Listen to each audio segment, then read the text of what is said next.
बड़े बड़े पंचों को साथ में लेकर के गए दक्षिण दिशा का, जिधर वो प्रसेन आखेट के लिए गया।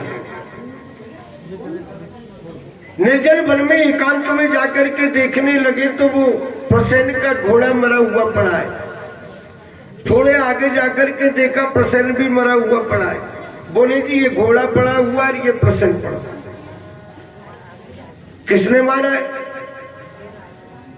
बोले शेर की खोज है। अब शेर की खोज देखते देखते आगे गए तो शेर भी मरा हुआ पड़ा। बोले शेर मरा हुआ पड़ा, ये किसने मारा है?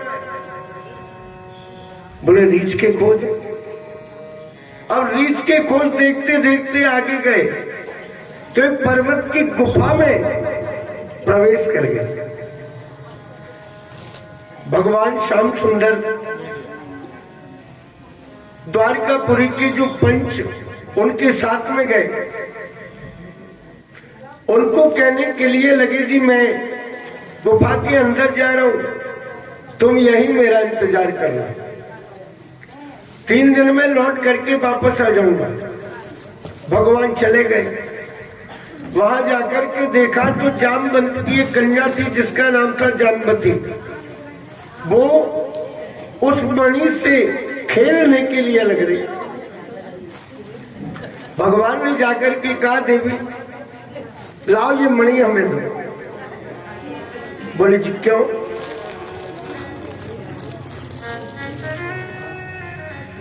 ये तो मुझे मेरे पिताजी ने ला करके दिए खेलने के लिए। बोले पिताजी ने ला करके दी होगी लेकिन कलंक तो हमें लग रहा है, बदनामी हमारी हो रही है, इसलिए इसे लौटा करके हमें दे दो। जामवंत आए।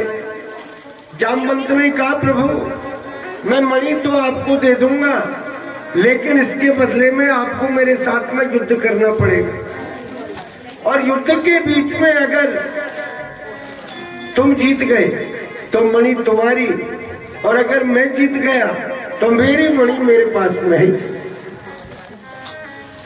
ठीक है। जामवंत तीनों युगों के बीच में मौजूद थे। आपको पता है सतयुग के बीच में जब भगवान ने वामन अवतार धारण किया, ये जामवंत उस समय के बीच में भी मौजूद थे। भगवान के अवतार को देख करके और जामवंत को इतनी प्रसन्नता हुई, इतनी खुशी हुई कि मेरे भाई बहन पृथ्वी की अपने गले में ढोल बांध करके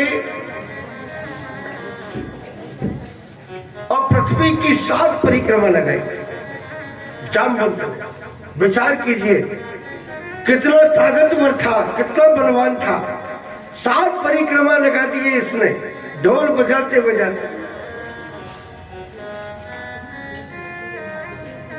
और त्रेता के बीच में जब राम जी ने युद्ध किया था लंकापति रावण से, उस समय के बीच में भी ये मौजूद था। मन के बीच में इसके भाव प्रकट हुए। भगवान के कोमल कोमल हाथे, कोमल कोमल अंगे, भगवान ऐसे बड़े बड़े दुष्टों का कैसे संहार करते होंगे। अगर भगवान की आज्ञा हो जाए तो भगवान के साथ में 2-2 हाथ मैं भी कर लूं। भगवान तो अंतर्यामी है, बड़े दयालु है, सबकी मन की बात को जानने वाले। जामवंत के मन के बीच में जो भाव प्रकट हुआ उसे भी ठाकुर जी पहचान गए।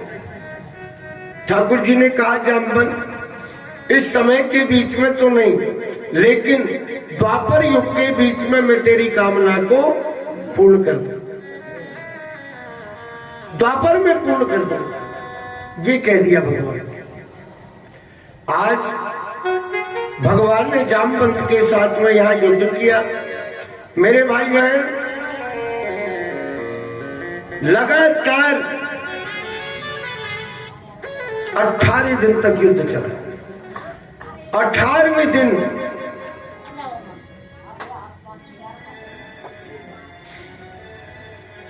सूर्य नारायण अस्त होने वाले थे। उस समय जामवंत को भगवान ने उठा करके और पछाड़ दिया। भगवान के चरणार बिंदों में आकर के गिर गया। प्रभु मैं आपको पहचान नहीं सका, मेरे अपराध को क्षमा कर दो, मुझसे बहुत बड़ा अपराध बन गया, मैंने आपको पहचाना नहीं, अब मेरे अपराध को क्षमा कर दो। भगवान मुस्कुराने लगे, कहा ठीक है, लेकिन ये मणि अब मेरी हो गई ना। हाँ महाराज, मणि आपकी। जामवंत ने सोचा कि मणि तो मुझे अब भगवान को देनी ही पड़ेगी, क्या करना चाहिए?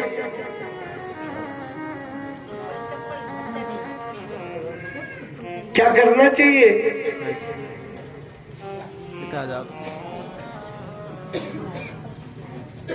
बोले देखिए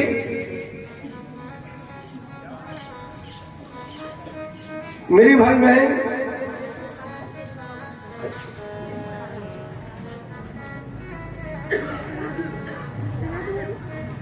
मेरी जामवती नाम की कन्याएं, कुर्सी ले ला राजू, कुर्सी ले ला। इस कन्या के साथ में आपका विवाह कर देता हूं और दाई जी के बीच में मणि को ही दे दूंगा। और उसने ऐसा ही किया।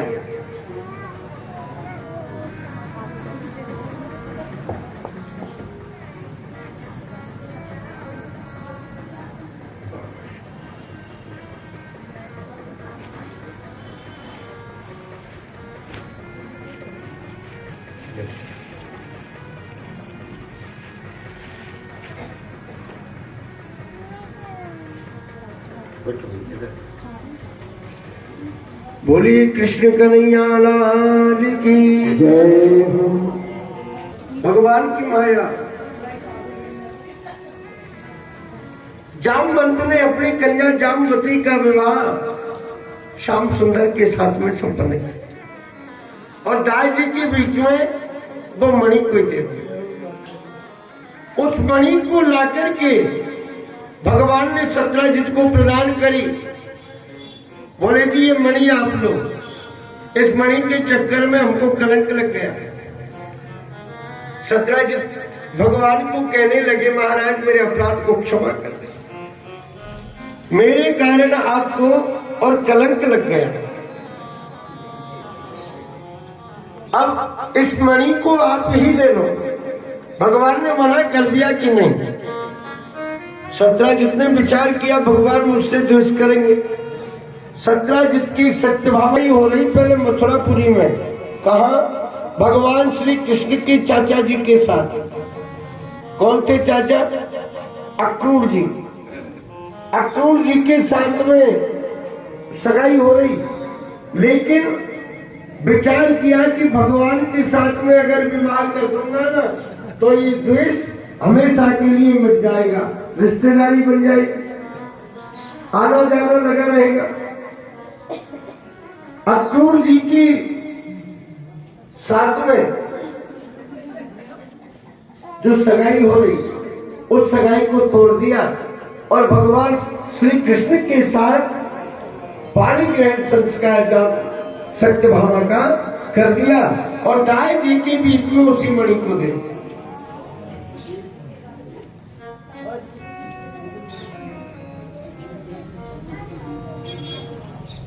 भगवान ने कहा जी जिस मणि की मणि तो तुम तुम्हारे पास रखो, तुम्हारे घर में रखो। हाँ ऐसा किया करो, ये मणि का जो फल है ना वो हमारे लिए दे दिया। तो ये मणि का क्या फल था जी? बात मत कीजिए। ये मणि 6 बार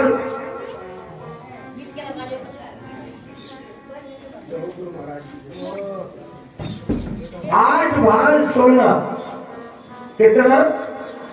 8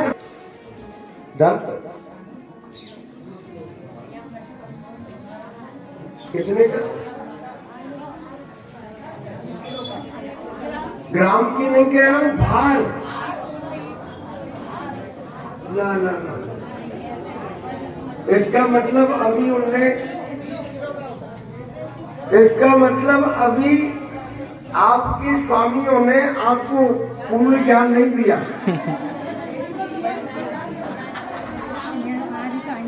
मेरे भाई बहन, 6 तोले का एक भार होता है। एक भार में 6 तोले होते हैं। कभी बताया?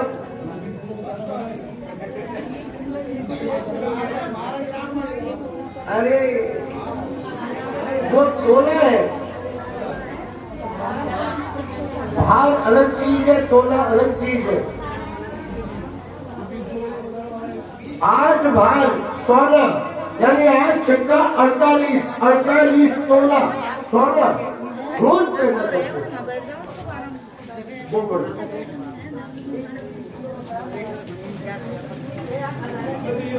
हाँ, कोई बात नहीं, बहुत सीखना। मेरे तपस्या कर रहे, भगवान अर्जुन को साथ में लेकर के समुद्र के तीर में भ्रमण कर रहे। ठाकुर जी ने अर्जुन से कहा कि मित्र, ये देवी कौन है, अकेली एकांत में आकर के और तपस्या कर रही है, तने किससे पूछ करके आओ। उसके पास अर्जुन गए। अर्जुन ने कहा, देवी तुम कौन हो, अकेले निर्जन बन के बीच में कैसे बैठी हो। हाथ जोड़ करके कहने के लिए लगी, राजन मैं सूर्य नारायण की कन्या हूं, मेरा नाम है कालिंदी।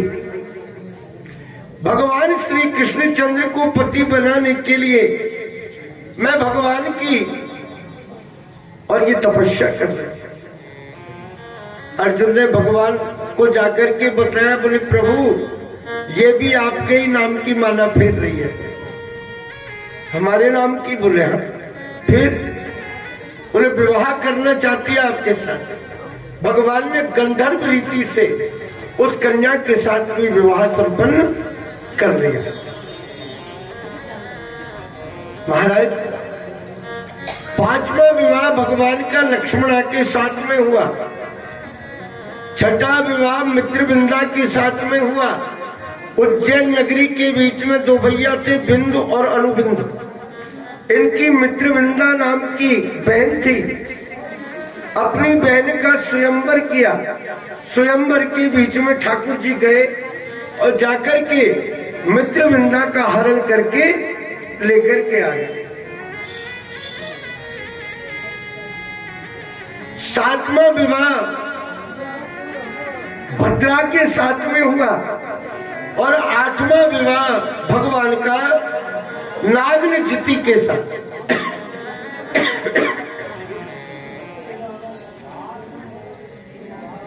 कौशल देश के बीच में एक नग्नाजित नाम के राजा है। ये राजा के यहाँ 7 बैल थे मरखने। कैसे बैल? जो आदमी को देखते ही मारने के लिए दौड़े। तो राजा ने ये शर्त रखी कि 7 बैलों को एक साथ में अगर कोई नाथ फोड़ देगा तो उसी के साथ में हमारी कन्या का विवाह कर दिया जाए। मेरे भाई बहन, समय आने पर और भगवान श्री कृष्णचंद्र गए और वहां जाकर के 7 बैलों को एक लाइन में खड़े करके और एक साथ में 7 बैलों के नाच छोड़ दिए।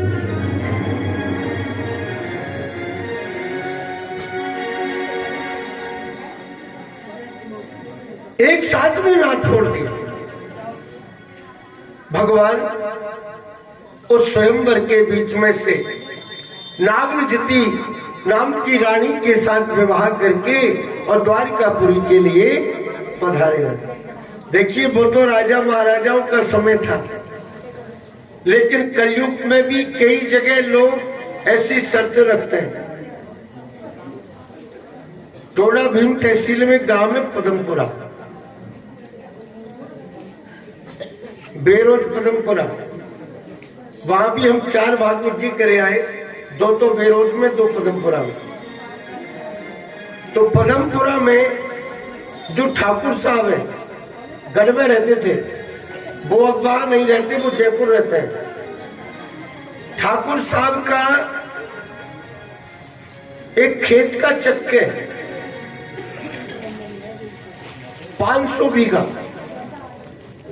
बीघा जमीन में चारों तरफ पक्का परकोटा हो रहा है, दीवार हो रही है, और पूरे जमीन के बीच में आम ही आम के वृक्ष लग रहे हैं। एक दरवाजा है उसका, बाहर बोर्ड लगा हुआ है, कोई भी गणतज्ञ, कोई भी बुद्धिजीवी, कोई भी विद्वान, कोई भी बुद्धिमान अकेला एक दिन में सुबह सूर्य उदय से लेकर के सूर्य अस्त तक ये आम के वृक्षण की गणना कर देगा। तो उसके साथ में किया जाएगा और सारा दहेज का सामान दिया जाएगा और इनाम स्वरूप 1.25 लाख रुपए उसके लिए नगद पुरस्कार दिया जाएगा। सैकड़ों क्या हजारों की तादाद में भैया पहुंच गए वहां गिनने वाले, क्योंकि आजकल ऐसे बहुत घूम रहे। तो विचार किया कि हम भी तो अजमा, कितने ही लोग पहुंच गए, लेकिन मेरे भाई बहन आज तक सही गणना उन आम के वृक्षों की कोई भी नहीं कर पाए। तो वो तो राजा महाराजाओं का समय था। इस समय के बीच में भी लोग